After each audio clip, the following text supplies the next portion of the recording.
after I got cancelled last time. I got like half a dozen emails, people being like, "You've been cancelled." Thank you. It was snowing. It was snowing. It had nothing to do with that tweet. So, all doors are closed to us. This is my second project. I'm currently working on turning my dissertation into a book. And this is a project that I'm working on concurrently. There was supposed to be a really snazzy picture in the background of this first slide, but instead you've got nice, imposing black on white letters. So this project, something that I've presented on a couple of times at conferences, and I'm going this summer, don't tell anybody, but I got some funding to go this summer, to go to Vienna and elsewhere in Europe to do some research on this. I promised you, some of you guys, after it was cancelled in January, that I was going to have some really exciting new research for you, because there is a whodunit in this story, and I promised all of you who I discussed it with that I was going to tell you who did it. And I'm really sorry, but the Berlin Jewish Archives did not respond to my my request for the full Cluedo board. So I cannot tell you who did it, but there will be a little fun detective story available here for you to enjoy. So what I want to start off with is the question of how did these Soviet Jews end up in Cold War Europe in the first place? And in order to understand that, you have to understand the position of Jewish people within the Soviet Union. What prompts these Soviet Jews to emigrate? And this is kind of an enigmatic story. This isn't a story of, simply just universal oppression leading people to flee, because Jews in the Soviet Union are what could be termed an oppressed elite. There's somewhere between 1 and 3 million Jews in the Soviet Union in 1970. The first census that's done after the Second World War is done in 1959, and that says 2.3 million Jews in the Soviet Union. So that's a decrease as a result of the Holocaust. There's clearly an increase during the 1960s, and of course you have to decide and determine who counts as Jewish. And Soviet law and traditional Jewish law have different understandings of this, because everybody in the Soviet Union has one of these, an internal passport, and on your internal passport it will define your nationality. So Jewish is considered a national group for the purposes of Soviet law. If both of your parents are Jewish, you will be termed as Jewish on your internal passport. If you have one Jewish parent and one non-Jewish parent, generally speaking, Soviet law goes by who your father is, which is obviously in opposition to traditional Jewish law, goes by who your mother is. So here, there is a kind of dispute over how many of these supposed up to 3 million Soviet Jews have Jewish mothers, how many of them have Jewish mothers but have decided to go with their non-Jewish father's nationality for the purposes of their internal passport. This makes it a little bit unclear. And this will become an important political point.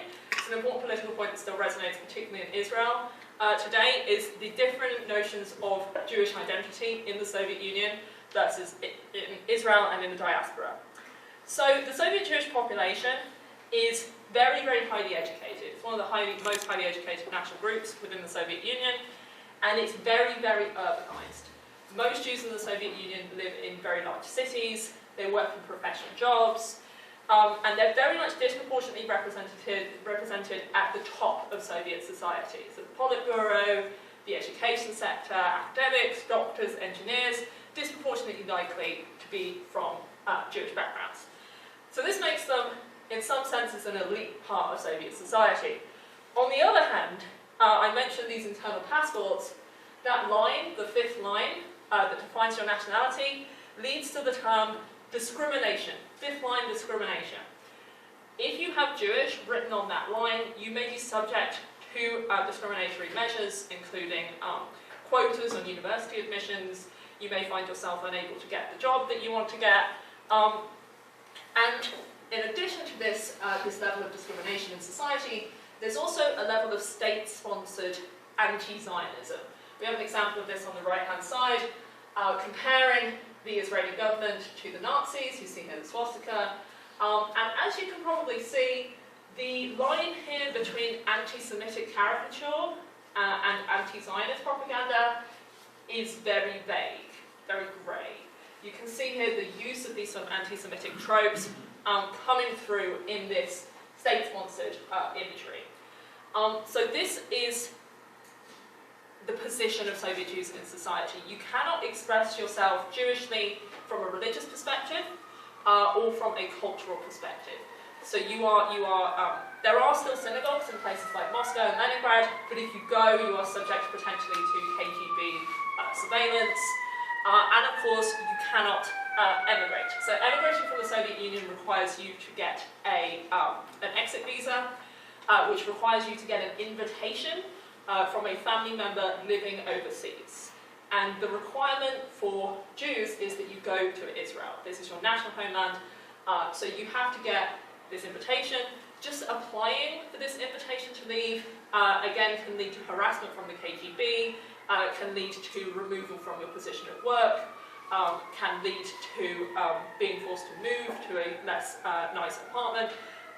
Generally, wanting to move out of the Soviet Union is really not a good thing to go about doing. You will ruin your own life by asking for an exit visa.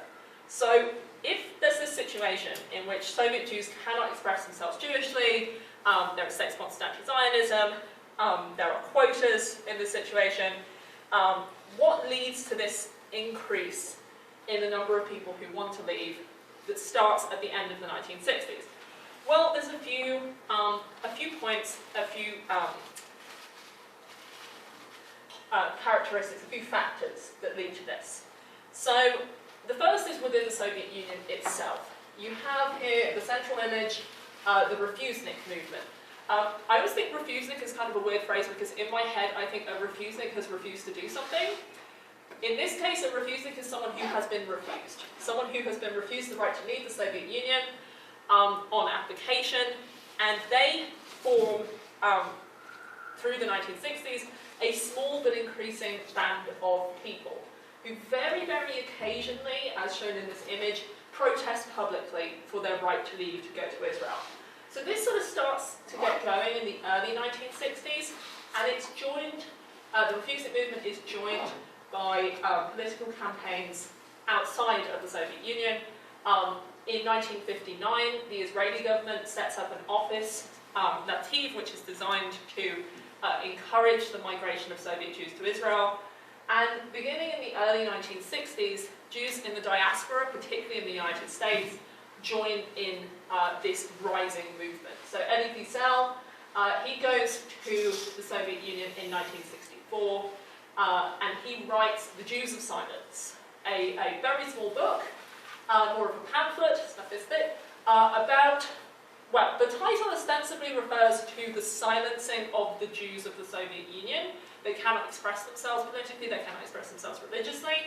But by the end of the book, Wiesel argues that it is in fact the Jews of the diaspora, and particularly in the United States, who are the Jews of silence, because they are not advocating for their brethren, advocating for their rights, and he basically shames the Jews of the diaspora, saying you have abandoned this group who are within the Soviet Union, they do not have the same rights that you do to practice their religion the way they want to, and we need to form a campaign to allow them, enable them to migrate to Israel.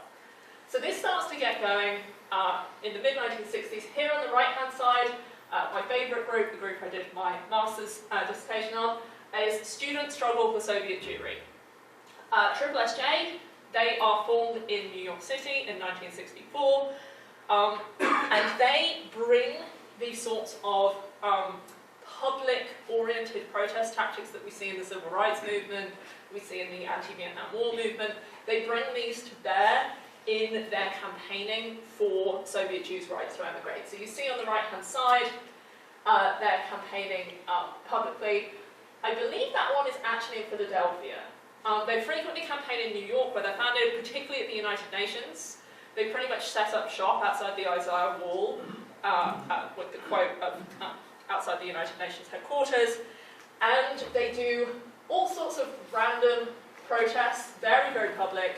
When I went to Yeshiva University, which is where they were founded and where their archives are, I requested like 100 boxes of their materials to write my master's.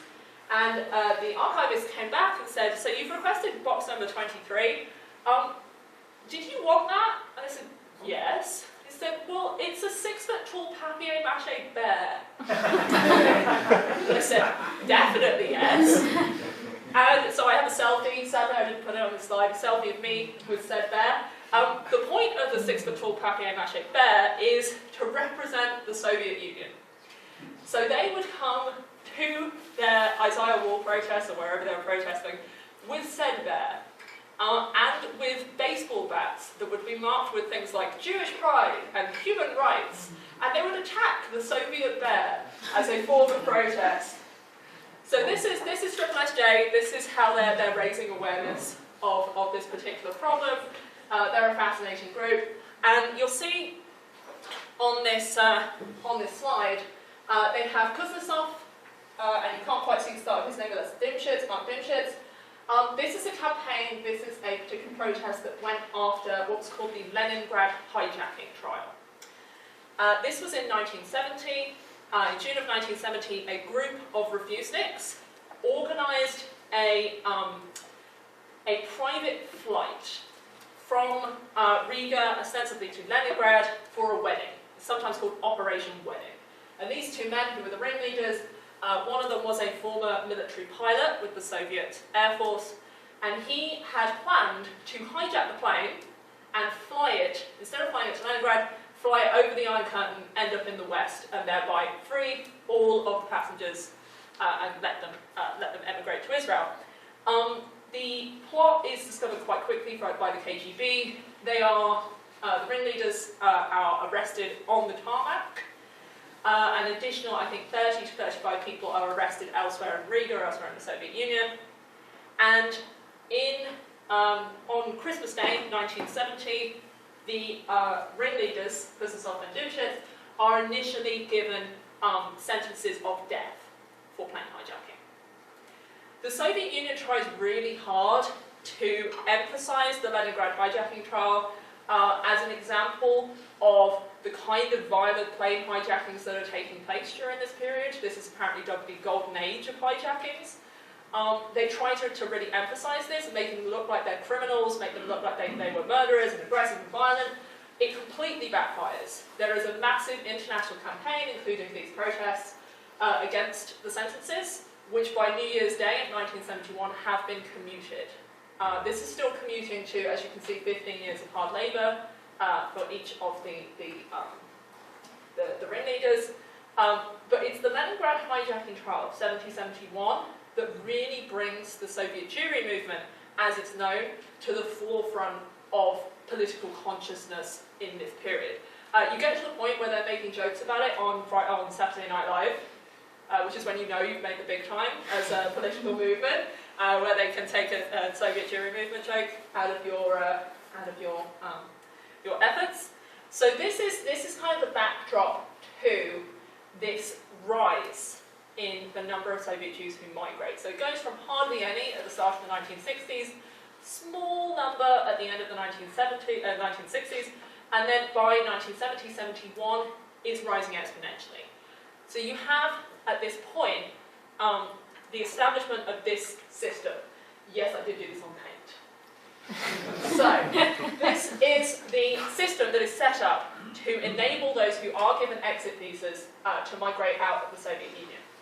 So, as you can see, there are stops on the way.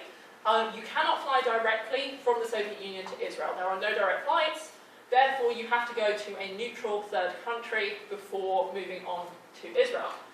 This neutral third country is Austria. Most Soviet Jews arrive in Austria either by train, sometimes by plane, and then they go on to Israel. In the early 1970s, the vast majority of them go on to Israel. Later on, by the time you get to the mid-1970s, you have this little red arrow there. These are the noshrim, the dropouts. These are the people who decide once they get to Vienna, they don't actually want to go to Israel, they want to go somewhere else. Most of the time they want to go to the United States, and they are moved on by the JDC, the Jewish American NGO, to just outside Rome. I think I've put that slightly too far south, never mind. They're moved outside Rome, usually Ladispoli or Ostia, where they stay in B&Bs mainly, until they are given refugee visas or whatever the appropriate visa is for their ultimate destination. So this process of either going onwards to the United States or elsewhere, or going to Israel, it can take anywhere from a couple of days to coming up for a year, depending on when you come in, how many people are in the queue in front of you, how many people drop out, how many people go up to Israel. So this process creates a system in Cold War Europe whereby there are, at any moment, tens of thousands, even potentially hundreds of thousands of Soviet Jews waiting to be moved to wherever they will resettle. So you have the noshrim, these dropouts. As I mentioned, they're leaving with visas to go to Israel. They have to leave with visas to go to Israel. It's Soviet law. And the Israelis feel that they established these organizations to encourage support for Soviet Jewish emigration. And of course, according to Zionist ideology, Jews belong in Israel. They don't belong in the United States, they belong in the Jewish homeland. So the existence of the noshrim greatly irritates the Israeli government, who try to put pressure on Jewish American organizations not to support their movement through Cold War Europe, not to support their resettlement in the United States, but instead to compel them to go to Israel. Jewish American organizations, for their part, some of them are quite understanding of the Israeli position, some of them actually support it, but the majority of them support the freedom of choice of the migrants. They support the idea of migrants coming to America if they want to come to America. This is the basis of what's called the noshrim controversy between these organizations and the Israeli government, which occasionally gets to very, very high levels. There are organizational fights, there are some really aggressive memos, there are some meetings throughout the 1970s all over this issue of the noshrim. But ultimately, through the 1970s, this is the system that exists. So I've talked to you about the purple arrow, talked to you about the dark blue arrow, talked to you about the red arrow. What about this nice little light blue arrow on the bottom? These are the yordim, and these are going to be the centre of my talk to you today. So yordim, coming from the term yalida in Hebrew, people who leave Israel. And this has a connotation of coming downwards, morally, ethically, physically downwards. So the idea here of the term yordim, I prefer the term returnees, because it's a little bit less deliberately offensive. The yordim are the small percentage of people who go to Israel with that dark blue line, and then they decide, for whatever reason, that they don't like it, and they come back. They come back to Europe. So, some of the yordim have stayed in Israel for longer than a year. If you've stayed in Israel for over a year, you have an Israeli passport. If you haven't stayed for longer than a year, you have a laissez-passer. So these are ex-Soviet Jews. They lose their Soviet citizenship when they emigrate, so they are stateless, but they are travelling on Israeli-marked documents. And this makes their situation very, very complicated from a political and legal standpoint. Because if you've resettled in a safe country, and Israel is deemed to be a safe country, you're not a refugee anymore. You can't get refugee status. If you can't get refugee status, but you're not willing to go back to Israel, where do you go? How do you live? How do you get a visa? How do you get status? And this is really the fundamental yordim problem, confronting the yordim themselves, governments, NGOs throughout the 1970s. What do we do about this group? They're unwilling to go back to Israel, they're unable to resettle elsewhere, and they end up, I've got this on the next slide, they end up sort of making their way across Europe in different groups. The largest group ends up in West Berlin. The reason for this is Israeli passport holders can travel to West Germany without a visa at this point. But then really some of them go back to Lidispoli outside Rome, some of them go back to Vienna, and quite a lot of them end up in random other cities throughout Europe. And if you look at the memos on the yordim, these NGOs are going back and forth and saying, so we think there might be 50 of them in Athens. We think there might be 200 in Brussels. The embassy in Paris has just told us that 70 of them just showed up and asked for refugee visas. The constant memos back and forth trying to work out who these people are and where they are. So, the question is, why did they leave Israel in the first place? Like, why go to Israel and then come back to Europe if this is this horrible situation that awaits you, this legal limbo? There's a few reasons. A large reason is the inability to find suitable work and housing in Israel. This often, but not always, comes down to linguistic difficulties, Russian Jews having difficulty learning Hebrew. Also, a difficulty integrating into Israeli society, difficulty adapting to political and religious differences between the Soviet Union and Israel. Actually, difficulty with the weather genuinely comes up quite frequently as a reason why they didn't like life in Israel. And of course, a desire to go to the United States or elsewhere for economic or family reasons. A feeling that the United States is more likely to guarantee them and their children a good education, a good occupation, a good life. So there's a few different reasons why they leave Israel. They end up, however, in a desperate economic position. They're unable to work legally, they're in an unfamiliar environment, most of them do not speak the language of the country that they're in, and they're searching for legal status and security. And one of the things they do is they reach out to Jewish organisations who are helping Noshrim, and they ask for help on the same basis. So Mr. Friedman, he was self-appointed head of the Yordim community in Ostia. He appeals to the JDC, saying, we are in serious distress, we live in unhealthy and crowded housing, our children are starving.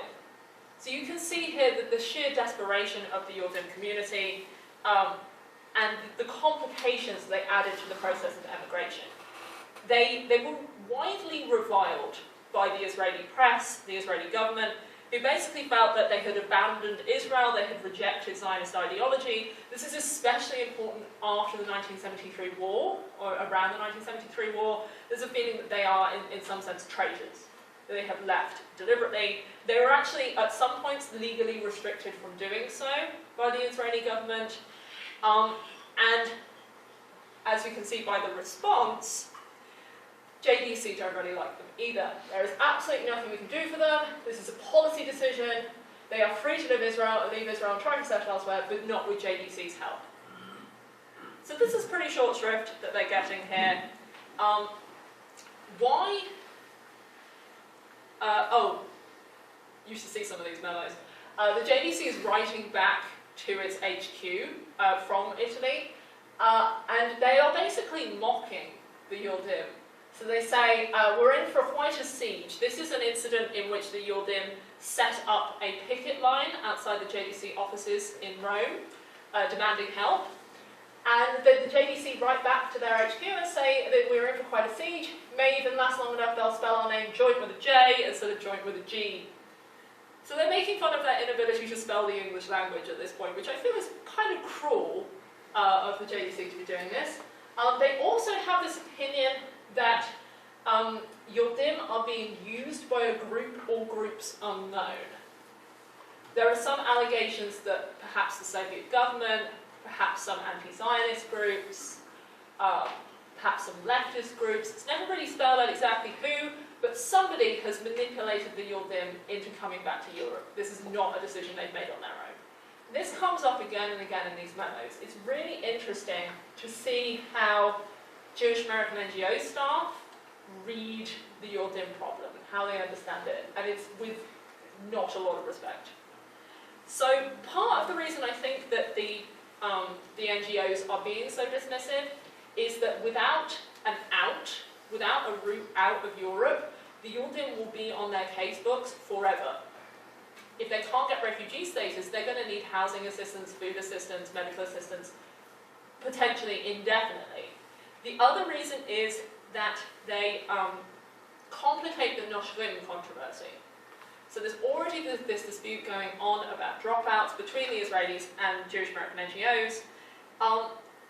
One of the allegations that Israel puts up against the Noshrim is that they are rejecting Israel without having enough information about it, potentially with pressure being put on them by these Jewish American organisations.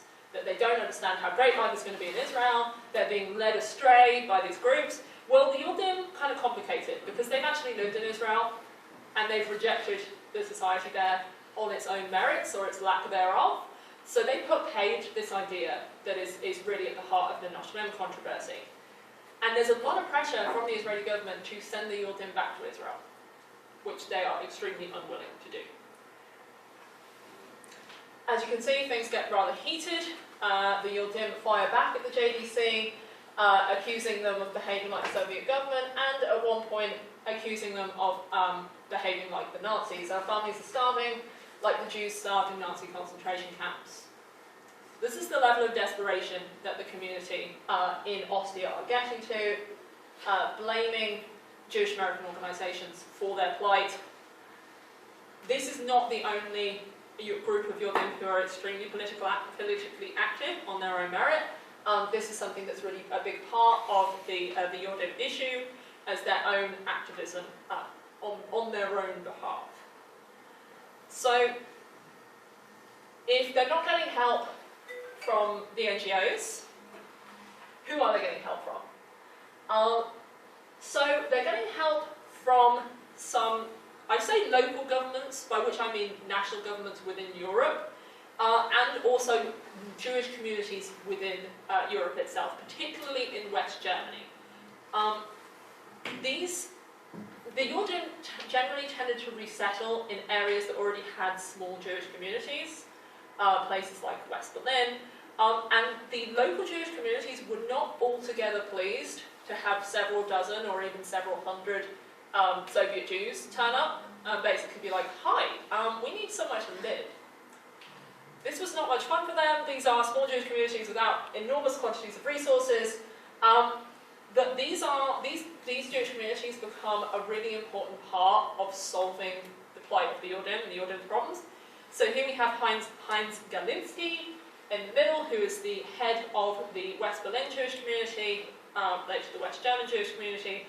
He's a Holocaust survivor.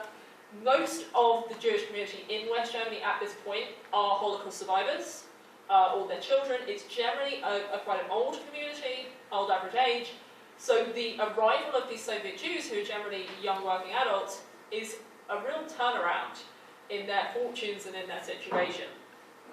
Another group of people who are very involved in helping the yordim are the local authorities in the places in which they settle.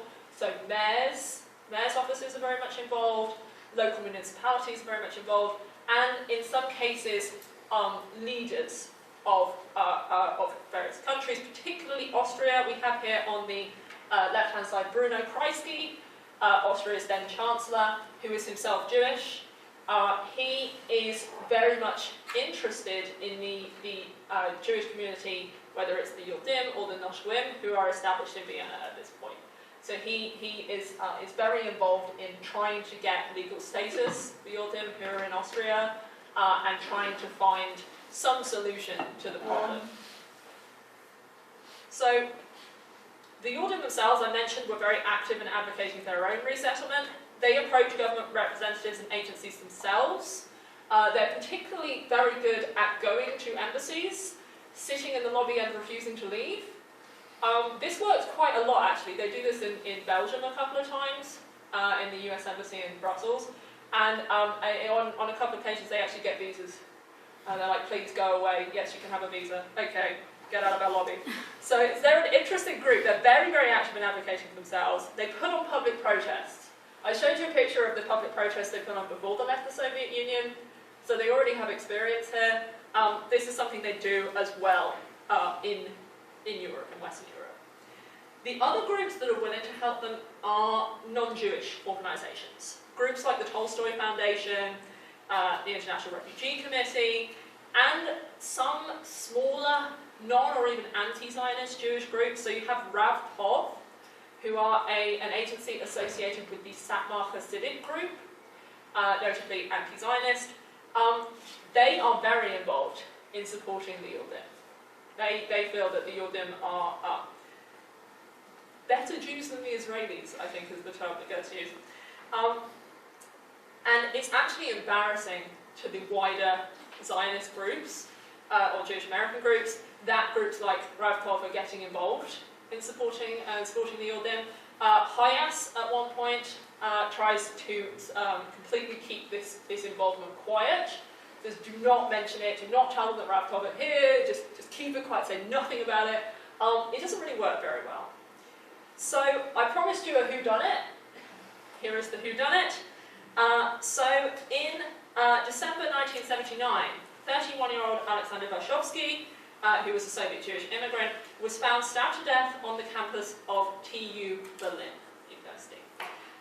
When he died, the police went into his apartment and they found stacks and stacks of fake passports, fake visas, fake stamps, and it was clear that he was involved in some way in what came out as an international human trafficking ring.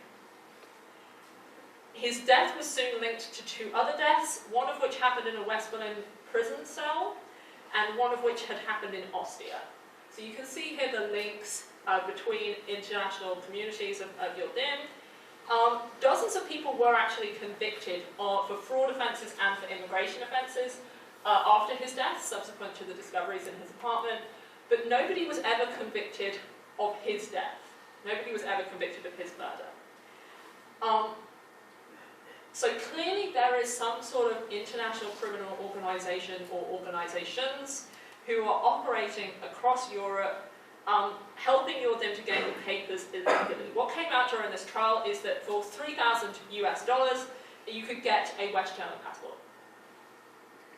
Which is a bargain, I'm told. Sometimes as well, you didn't need fake papers. You could actually get a corrupt official to give you real papers. That was another option. But there's clearly an international criminal option here for Yordim. One thing I did want to mention is they did put 2 people on trial. 2 brothers were put on trial for Varshovsky's murder. The evidence was very poor. From reading the reports, it appears that the West German police literally just picked the nearest dodgy-looking Soviet Jews and put them on trial. The evidence was extremely circumstantial. They had alibis, or at least one of them had an alibi. So it wasn't them. Who it was is still available to learn in the West German archives that haven't responded to my emails. So perhaps in 6 months, when I get back from West Berlin, I'll be able to tell you who did it. A running theory includes it was the police. So, how is the Yordim problem actually solved? Well, this isn't actually the most interesting part of the Yordim story, but it does eventually get solved. So first of all, the flow of Yordim stops. Part of the reason for this is Soviet Jews within the USSR have more connections to people outside. They start to learn a little bit more about the options that are available to them, whether to go to Israel, whether to go to the United States or elsewhere. So that kind of stops the problem at the source.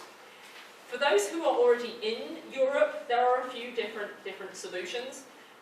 Some of them, I mentioned those guys from Brussels, some of them convince immigration agencies that they're actually not firmly resettled in Israel.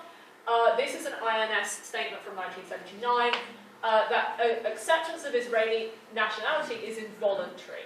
So it doesn't preclude you from getting a refugee visa because it doesn't by itself constitute evidence of firm resettlement there. So this allows Soviet Jews individually to argue for their right to a refugee visa to the United States, if they can argue it, and they can.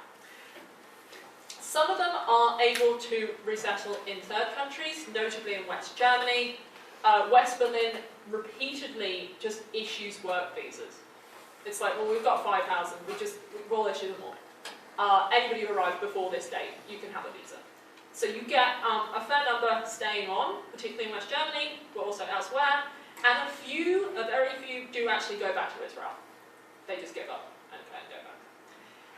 So there's a few different options for how to solve this particular problem, but what the more interesting question, I think, is, for me as a scholar, is why do the Yordim matter? Why does this Yordim problem, why should we study it? And I think that it's a really interesting moment in transnational Jewish politics. The involvement of these ostensibly peripheral actors, from the Soviet Jews themselves to these small Jewish communities in Europe who haven't really had much experience of international politics, suddenly being thrust forward into centre stage, is a really interesting case study in how international Jewish politics works with multiple different actors. And especially when you consider the Soviet Jews becoming political actors in their own right, there's often this view in the Soviet Jewry movement. The Soviet Jewry movement was like triple SJ in the USA, and they were just bringing out the Soviet Jews, and the Soviet Jews themselves are presented as very passive. Soviet Jews, in this case, the Yordim, are very, very far from passive. They're an extremely active group, and that's what makes it, to me, a very interesting case study. So I have a few additional questions going forward. So one of the first things that I really want to get when I go this summer is a sense of demographics and statistics. So you have these monthly reports in between Jewish American organisations saying, well, there are about 350 Yordim in Berlin, and there's about 200 in Frankfurt, and there's maybe 100 in Paris, and so you can add them all up, but there's really no way of telling, are these the same people who are on last month's figures? Are they Yordim who aren't being counted? How many of these Yordim end up in the USA? How many end up in Berlin? The statistics are just not there at the moment. So that's one thing that I really want to highlight. Another thing that I really want to know is, was there something different about different communities of Yordim? Did different people go to different places? Were there people from different cities, saying, come to Paris? Paris is good. Is it at random?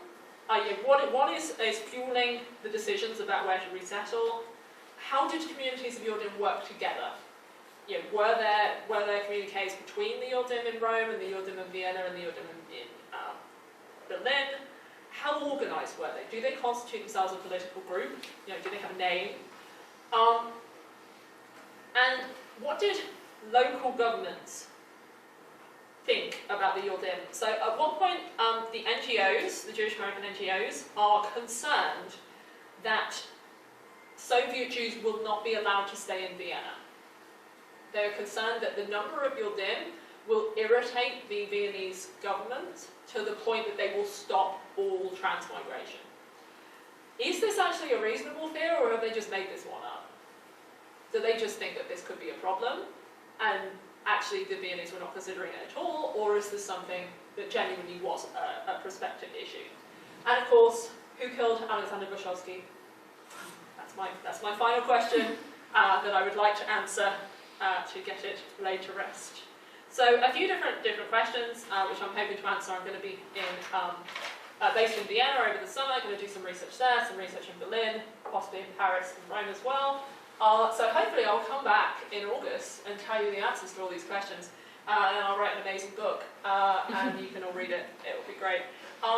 Okay, questions? That's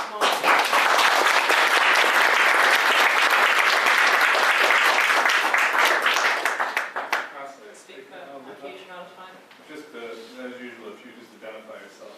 And sure. I'm Ravish Kumarovich. I'm chemist, not historian. I'm just wondering why in that particular map of Iron Curtain you put Yugoslavia in that yellow stuff. I mean, Yugoslavia wasn't a Soviet satellite, but still not NATO, not really fully westernized. But is it because they cannot travel through Yugoslavia, or not sympathetic? Or? So I got this map off the internet. I did not make this map. I quite agree. Yugoslavia should probably not be in the light red category. It should be within its own category. I think there's one earlier where it is in a different category somewhere. Yeah. That one is in a different category, just for the purpose of that map. I've never seen any references to Yugoslavia in particular in the archives in this point. So I don't think it was ever really considered as a third country option. They're going in for Vienna. I think Vienna is chosen partially because of its geographical location, partially because of its neutrality in the Cold War, and partially because these organisations already have established offices there. So it's just sort of the easiest possible option. I suppose there are potential other options going through Sweden, for instance, but yeah, Austria I think is the central geographical option. Hello. Hi, thank you for this fascinating talk. I have a couple of questions. Number one, the yordim story, how it's concluded, if there was any conclusion to it, would be fascinating in light of Fortress Europe's contemporary anti-refugee, especially the current British refugee bills. That nightmare, of course. So it would be fascinating to have another talk once you come back from your field work and see how it's resolved. But the fundamental question is, how do you define their statelessness? I was intrigued by that title because you don't automatically become stateless because you don't like the country whose passport you carry. So did they renounce it legally somewhere, or did Israel withdraw it? What happened to their Soviet citizenship? So it's a combination of things that I was hoping to learn the condition of their statelessness.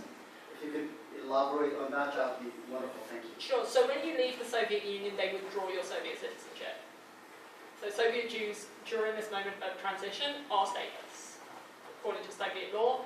They then regain citizenship after a year in Israel, if they go there, or through the United States or whatever's laws when they go there. But yeah, they are, it's part of the rules on leaving the Soviet Union. They withdraw your citizenship. Hello. So, question about... Could you give your name? Sorry. Cassandra, student. I know. So, question about the Alexander Shosky murder. Is it at all possible, is there any evidence that there was maybe Israeli involvement in that? Not to sound conspiratorial, that maybe it was Mossad trying to put down an international attempt to drive Jews away from Israel? I think that's unlikely, but I'll let you know. If I get on a hit list for investigating this one too fully, I'll let you know. No, I think it's most likely that he was murdered by somebody else who was involved in this international trafficking group, some rival group or other. I think that's the most likely scenario. The question is, why couldn't they find that person? And was this the same person who did the two other murders? I've got two people right behind each other. Rebecca? We'll go Rebecca first and then... Yeah. Okay. Okay. Thank you so much for your talk. I'm Emma. Hi, Emma. And so I was wondering about the... I know you're talking about you want to look more at the statistics, and that would be so interesting, like the demographics of the people who are coming. So I guess my question is two-part. One is, do you have a sense yet of how long these folks were in Israel for before they decided to leave? And then also, when you were talking about this, it made me think so much about, like modern ways that the state of Israel tries to bring new Jews into the country, like through like birthright programs and things like that, which maybe give you a sense of like, am I going to like it or am I not going to like it? But they kind of like put their best foot forward, supposedly, to incentivize more Jewish migration of young people. Were there any kind of contemporaneous like programs that were happening at this time to incentivize folks to come, or was it just like this kind of escaping from a worse situation, Israel is an option, or were they kind of doing similar programming, I guess, to today to bring in Jewish young people especially? So to answer your first question about the demographics, most yordim have been there for less than a year. It is unusual for a yordim, group of yordim to have Israeli passports. Most of them are traveling on laissez-passer. They've been there for 3 months, 6 months, 9 months, tried to get a job, haven't been able to get a job, and then come back. Some of them stay for just a few weeks. They're usually the easiest to get refugee visas elsewhere. But yeah, most a matter of months. Most are staying there. The Israeli government does provide, not just for Soviet Jewish migrants, but it does provide extensive support for immigrants to find accommodation, to learn Hebrew. It doesn't always work. I saw a statistic that said that after the state-sponsored Hebrew classes, something like 5% of people actually speak Hebrew. It's not entirely successful. Someone else has done an ulpan. There were a lot of Russians in my class. Yes, there were a lot of Russians in my ulpan as well. I mean, Soviet Jewish migration continues. I'm talking here about the 1970s. It continues into the 80s after the collapse of the Soviet Union, and it's still a pretty substantial contributor to Israel's immigration statistics today. This is something that Israel provides for all its immigrants. And of course it has this group Nativ, which is designed to encourage the Soviet government to issue exit visas. So in that sense it's encouraging migration as well. I don't think they ever do sort of a propaganda/advertisement campaign, come to Israel, it's lovely. But yeah, those are sort of the scenarios available. Rebecca. Thank you for the talk, it's very interesting. It strikes, I mean, these returnees occupy a very sort of liminal space. They're stateless, but unlike most stateless people, and I think this is at Awad's point, they actually have imminent citizenship rights. They're just not staying long enough to claim them. So on a legal framework, they're quite distinctive. It would be hard to think of another analogy or another analogous group. But I wonder how they position themselves, sort of how they try to frame their plight. Because there's a very clearly, I mean, you talked about the Jewish American groups that play such an important role in framing the plight of these refuseniks.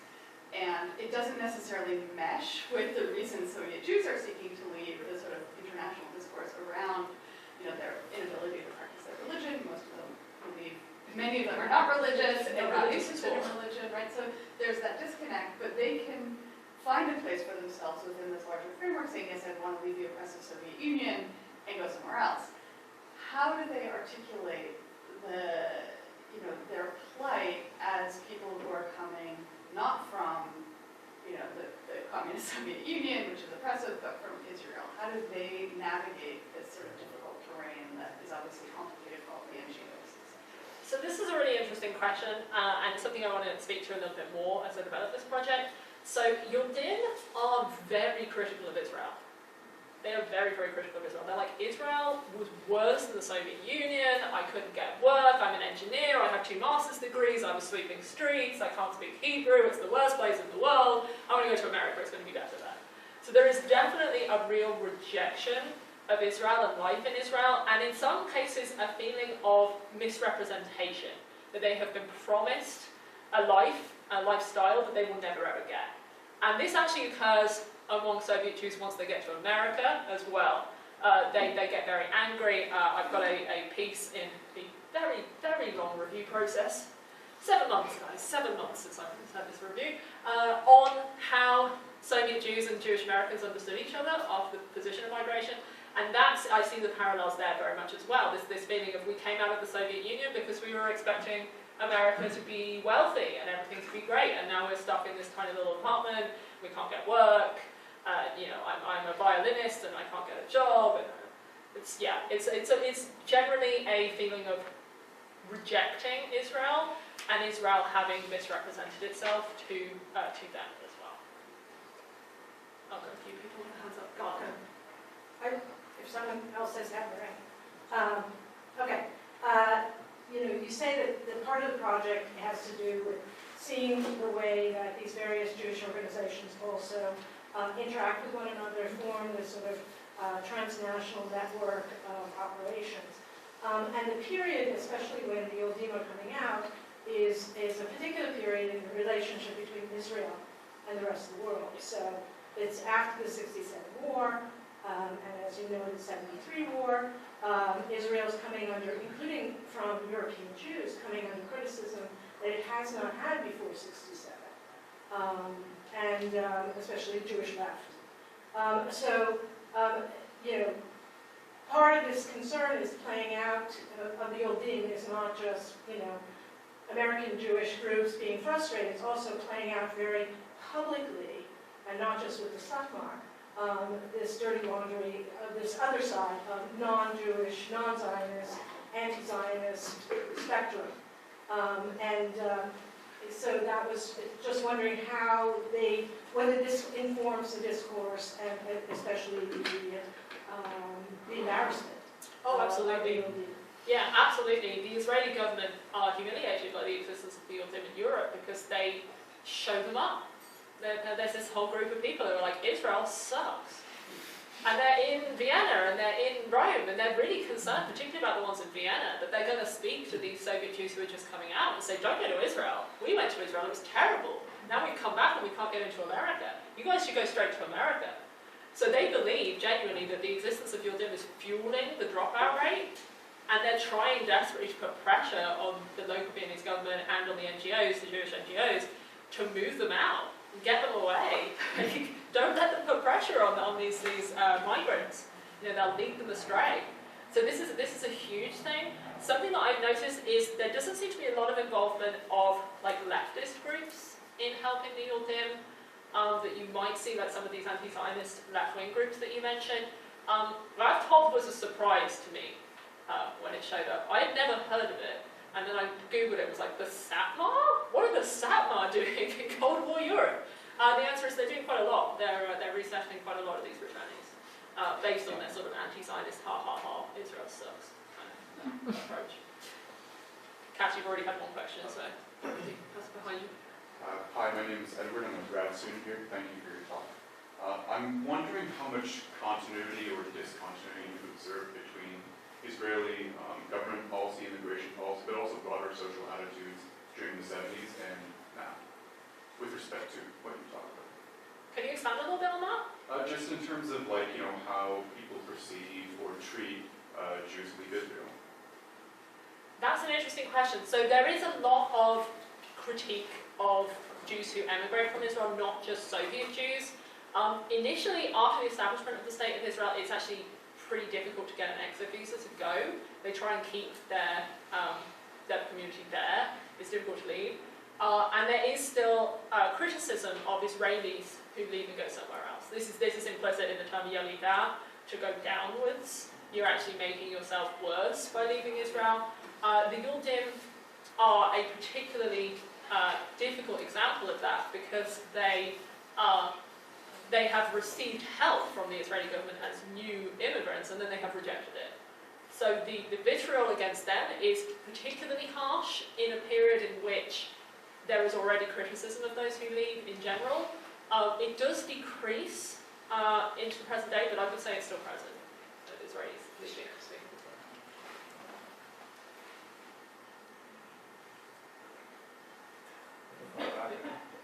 Go ahead. Thanks You so were much making loads of notes, I was like, for the talk. I have just a question and a remark. Can you speak a little bit more? I guess you have talked to people that were involved in this about the memory of it. So how do people remember this kind of in-betweenness situation? I'm just asking because I'm working together with a couple of international scholars on transit situations, and what we figured out is that transit is sometimes something that is memorized later but not really experienced in the situation, and so on and so on. So what is your impression? Are those people in between, as they obviously are? Do they remember it accordingly? And is there a difference when it comes to age and gender? You showed us this wonderful picture from the office with the couple yes, and the little one. So there might be a difference here as well. The other thing I wanted to mention when it comes to, in this case, refugee forced migration context, those clandestine strategies you mentioned, they are super fascinating. On the other hand, I would say they are always, all the time you have this kind of, state-organized or internationally organized frameworks. People find a way, sometimes economically based, to do something. My remark is, for the time you're looking into, you have to look in most recent research in mobility studies, especially here in Central Europe, because in the 1960s and 70s, the mobility infrastructure changes rapidly. And this opens up a lot of opportunities some state agencies weren't aware of. And we are talking about airports, for example. So Caroline Liebe-Stimmich, good friend of mine, nice colleague, so she's working on Turkey at the very same time. And there was simply the opportunity to go by plane into Central Europe at that time, because Central European airports, the state agencies and so on, they weren't aware that there are a couple of people coming in with no valid passports. So what I'm trying to say is the mobility of those people we can see on your map is probably also based on those new mobility opportunities we can see at this very time. Oh, absolutely. And what's really interesting about that is there seems to be some sort of knowledge, particularly on the part of the national governments within Europe, that there are some dodgy laissez-passer going around. But it takes until really the end of the 70s where they realise that, wow, there really are several thousand people here who have faked their documents. Right. And at one point, the German authorities, West German authorities, threatened to expel all of the returnees who are using fake documents, but they never actually carry it out. I think because it would just be so difficult to go through all of these passports and check to see which ones are viable and which ones aren't. So it's clearly a widespread problem. And it's not one that the NGOs seem to be aware of at all, even just until the end of the 70s, which I find really, really interesting. So this is definitely a moment of transition. Do you know Tobias Brinkman? Tobias Brinkman?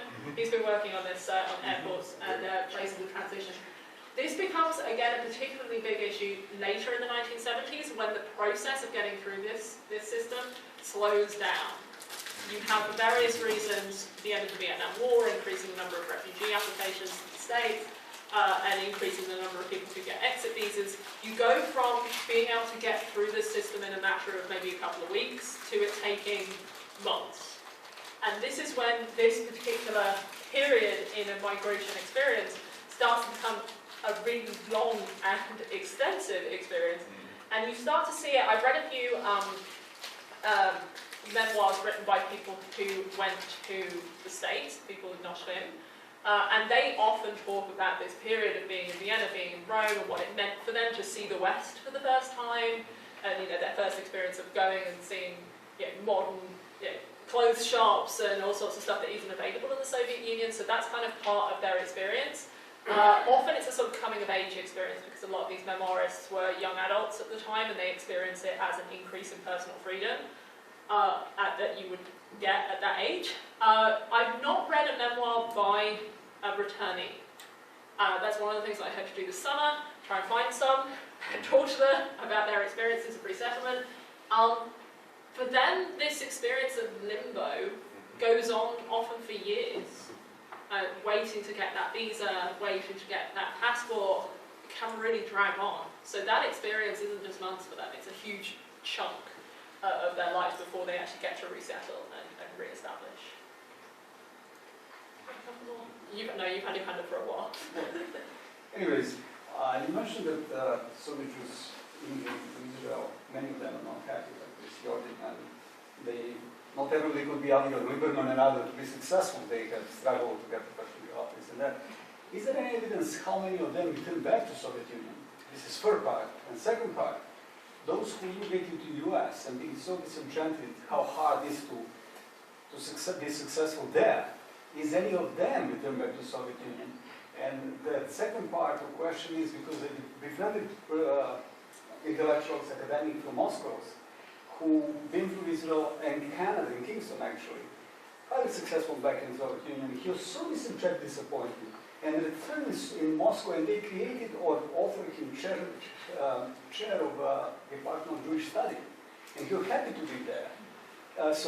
And I understand the sentiment, being myself an immigrant, and how hard I was disenchanted even flew back, and eventually came back and came first in the US, but it was I never had feeling, is there, how many of them from Israel go back to Soviet Union, or after the yordims came back to Soviet Union? Yeah, so this is the idea of returning to the Soviet Union. It's not an option taken by a lot of people for a variety of political and legal reasons, but some of them do. A very small number do eventually actually return to the Soviet Union prior to its collapse, obviously, and a larger number have returned since 1991. You have a pretty substantial Israeli Jewish community in the Soviet Union, and a lot of them are either immigrants themselves or the children of immigrants who have gone back to Russia. No, mainly Russia. There are of course lots who came from the various republics that are now independent countries. So yeah, return is a thing, and there is, I'm speaking at a conference in June on a panel about this, and one of my fellow panelists will be discussing the issue of Soviet Jews who wanted to return and how they tried to navigate that. It's not very common, but it is a thing, and as you point out, the feeling of personal, professional lack of success is a huge driver behind getting people to leave. Leave the Soviet Union in the first place, and then also to leave Israel. The feeling of my qualifications don't translate to this new country. You know, they don't feel that my engineering degree, my medical degree, etc., is relevant in this new country, and so now I have to do a menial job, and I feel that it's beneath me and my qualifications. That's definitely a big, big driver of emigration. Going back to your response to Owen's question about statelessness, and so those who are seeking an exit visa in the Soviet Union, therefore the act of giving the exit visa is an act of annulment of citizenship, it seems like. So what about temporary migrants? Are they allowed to go as a tourist somewhere and come back, or are Soviet Jews not allowed to do that, to go out as tourists? And if it is the case that the exit visa is really an annulment of citizenship, are there any other parallels in the world that you know of? This seems like a really fascinating way of dealing with a group of your population. So this is a really interesting thing. I talked a little bit about the memoirs. When you leave the Soviet Union, you stop at the border of the Eastern Bloc and you give your passport away to the border guard. And there's all these cases where people write about how people would fling it across the floor, so they had to go scrambling for it as a final, like, screw you, here's my passport, I don't want this anymore. So yeah, this is a really, really important part of the sort of mental feeling of migrating at this period. I'm not sure of other countries that also made you become stateless when you left. I'm thinking probably other Eastern Bloc countries have the same idea. Poland at this point, there's some emigration from Poland, particularly after the '67 war, and a little bit from Romania as well. I think they have the same policies, but don't quote me on that. So yeah, this is a definite moment for the Soviet Jews of leaving their citizenship behind, becoming stateless, and then adopting this new citizenship as they adopt their new life.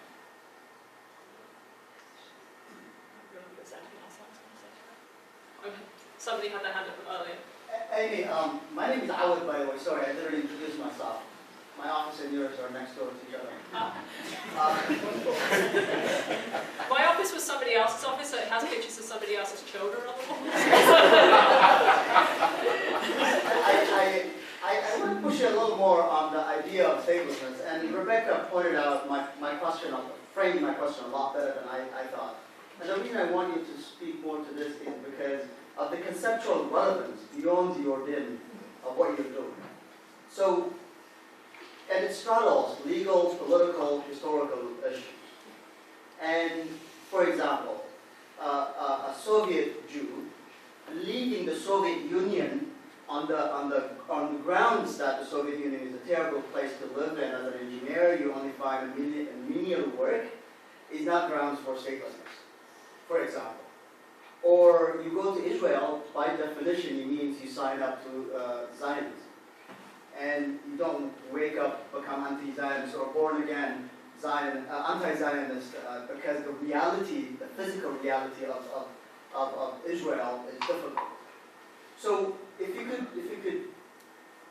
dig deeper into the drivers of what compelled Soviet Jewish immigrants into a voluntary state of statelessness. Not so much discrimination, which is a ground for statelessness, but the voluntary one, the material one. And the same thing when they give up that imminent right to citizenship, to Israeli citizenship. And then I saw a quote from an American immigration officer, I think he said, that the Israeli visa was involuntary. That is almost unheard of in my limited experience that Israel forces you to take its passport kind of thing. So if you could dig deeper into the root causes of the statelessness of the yordim community. So in terms of statelessness, I think you have to clarify the difference between deliberate and automatic, and voluntary and automatic. You lose your citizenship by leaving the Soviet Union. That is part and parcel of the process of leaving. It's not something that you're like, oh, by the way, I'm going to give my citizenship back. This is part of the legal requirement.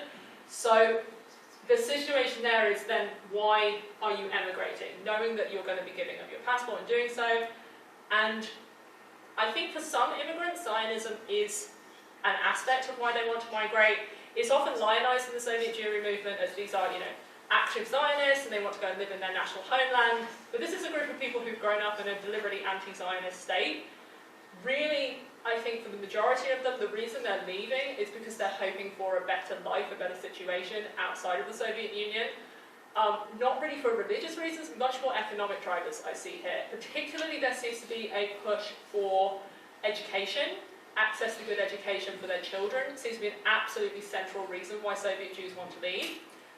The idea that their children will get a better situation that they're in seems to be very, very important. And again, I think this is really interesting that he says his involuntary acquisition. Again, I wouldn't describe it as involuntary so much as automatic. You come to Israel as an an immigrant, you automatically then are on the path to getting an Israeli passport. After you've been there for 12 months, you get your passport. So the idea that it's involuntary, that they've forced it upon them, I think is not accurate, but it's certainly not given it's not given against their will, but it's not fully voluntary either. It's just an automatic legal process. Go ahead. Yeah, I mean, I just wanted to follow up with Howard too, because I think it requires a little more, to the extent that, many countries force you to choose between passports.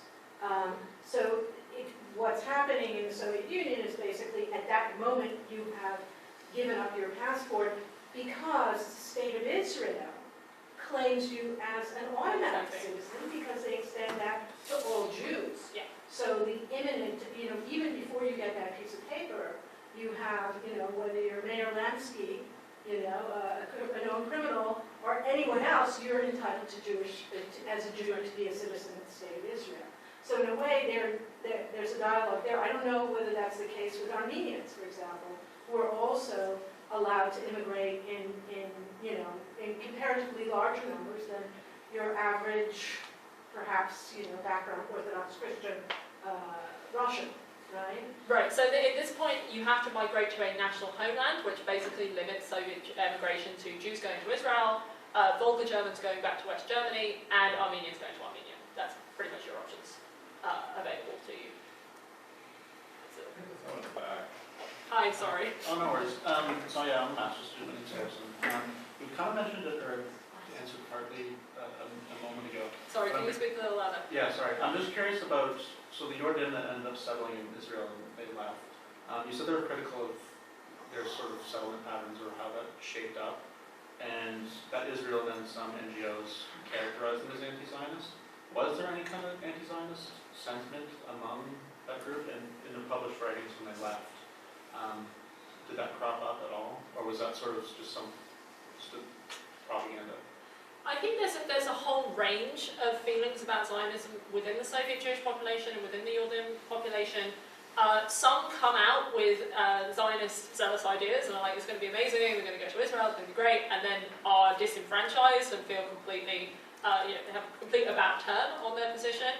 A lot of them come out as just either latently anti-Zionist or latently non-Zionist altogether because of this background in the Soviet Union. They just go to Israel because it's there and it's available, and they feel that they could probably make a better way of it in Israel than they can in the Soviet Union. So I think the number of people who had very strong opinions on Zionism one way or the other within the Soviet Jewish population was quite low. It's kind of a non-Zionist population. Yeah, if there's still... Oh, yeah, no, go ahead. Yeah. If there's still space. I'm Sean, I'm a PhD candidate here. I suppose I have a bit of perhaps a simple question. Are there yordim who come back on coming back to Vienna, Austria, who say, no, I never went to Israel. I'm a Yoshrid. to try and claim that direction? Try and misrepresent themselves? Or am I, yeah, given how much you said they tended to sort of argue their case relentlessly. Is there a piece of the puzzle that I'm missing there? I Or- think there may well have been people who tried to present themselves as if they just arrived from Vienna when they got to Rome. But it would have been kind of tricky to do because they did keep fairly good records about who was going where and at what times. That said, there's always a loophole. There's always a way of getting around it. So I think it possibly was an option, but I don't think it was an option that was taken by a lot of people. Particularly earlier in the 70s, the yordim who are coming back, they don't actually realise what they're getting themselves into. They don't realise that they're not going to get American refugee visas. They really don't understand why they get rejected. They're like, well, yeah, I was in Israel for 3 months, but why does that matter to me? Like, what do you mean I can't get a refugee visa? So there isn't a lot. It's only later on in the late 1970s that yordim start being quite strategic about whether they can get a visa here or there. Initially, they're really just coming into Europe expecting to be sent off to the US along with everybody else. They're like, why? Why isn't this not happening for us? How long do we have though? We finish at 1? Whenever you're done, I guess, Okay. Amy. I'm Whenever not you're saying whenever tired. you're done. I can talk about this for a long time. Okay, go on. No, how much time after arrival in Israel did obligatory military service kick in, and was that a factor? Yes, obligatory military service is a big factor in putting people off going to Israel in the first place and putting people off once they get there. Because obligatory military service exists in the Soviet Union and it is deeply, deeply hated by the Soviet Jewish population. They hate having to do their military service with the Soviet army. So the idea that they're going to go to Israel, where they or their children will have to do military service again, is extremely irritating to them, and it's a big factor in a lot of them rejecting the option in the first place, or later on. So the rules are, it depends on your age. If you're young, particularly young and male, the likelihood is that you will be conscripted, but I believe it's 21 for women and 26 for men. So if you're older than that, you're not going to get conscripted yourself, but a lot of people are coming out with family groups, and they're concerned, yeah, if their children's education and their children's future is the #1 factor forcing them to emigrate, pushing them to emigrate, then the concern about their children being pushed to fight in the IDF is going to be an important factor in changing their minds. Yeah. Cass. So on an ideological front, for these countries who are kind of unwilling to take in these Noshrim and then Yordim, I remember when I took your migration course, we talked about how Richard Nixon was extremely against these Soviet Jews coming in because he thought they were all Jews and communists and they were ruining our country and all that.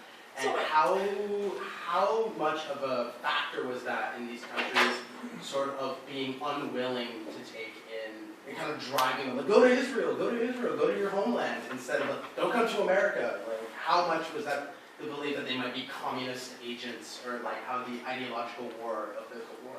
So it's not so much that they're communist agents. The concern of the Nixon administration is their primary foreign policy goal is détente with the Soviet Union. They're interested in improving the US-USSR relationship, and the involvement of Soviet Jewish refugees complicates that process. Because Soviet Jewish refugees are coming in, and the Soviet Union is saying, well, why are you admitting refugees from our country? Like, what's going on here? And of course, the Soviet Jewry movement is pushing against the détente policy. And you end up with the Jackson-Vanik Amendment, which links the benefits of the détente system, the détente process, with allowing free emigration from the Soviet Union. And the Soviet Union is not willing to do that, and so it misses out on a lot of these trade benefits. And of course, the Nixon administration is extremely angry with Congress for passing the Jackson-Vanik Amendment and thereby completely undermining the trade bill that they've just spent several years trying to design in the first place. So yeah, this is something that's going on internally within the US.